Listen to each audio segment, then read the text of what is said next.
یہ بتائیے کہ یہ لال ٹوپی کیوں، سبز یا سفید تو کیوں نہیں؟ وہ جب علامہ اقبال نے ترک مسلمانوں کے بارے میں فرمایا تھا جب خلافت عثمانیہ ختم ہو رہی تھی، تو اقبال نے بھی اس وقت لال ٹوپی کا ہی حوالہ دیا تھا کہ کلائے لالا رو رسوا ہو گئی.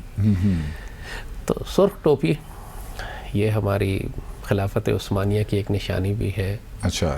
اور it shows passion, sacrifice, blood, قربانی، بہت سارے ریفرنسز سرخ ٹوپی کے ہیں. اور بٹ یہ بادشاہ خان بھی لال ٹوپی پہنتے ہیں. وہی بات کہ پرواز تو بے شک ایک ہی فضا میں ہے، کرگس کی بھی اور شاہین کی بھی، اور لیکن ان کے مقصد زندگی کا حیات اور مختلف ہوتا ہے.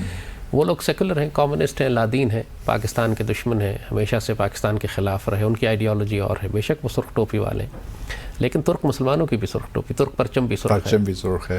اور بلکہ اگر آپ دیکھیں تو یہ شمالی افریقہ میں موراکو کے بھی ایکچولی نیشنل ڈریس میں ریڈ کیپ ہی ہے. تو سرخ ٹوپی مسلمانوں میں بڑی ایک رومانٹک آئیڈیلزم کے ساتھ ہمیشہ سے رہی ہے. It was a recognition of Islam. Turkey میں باقاعدہ اس پہ جنگ ہوئی جب مصطفیٰ کمال نے اس کو بین کرنے کی کوشش کی. So it is actually called the hat wars. وہ ترک مسلمان اپنی ترکی ٹوپی پہننا چاہتے تھے اور وہ ہیٹ لانا چاہتا تھا. باقاعدہ اس ٹوپی پر جنگ ہوئی، اس رنگ پر جنگ ہوئی.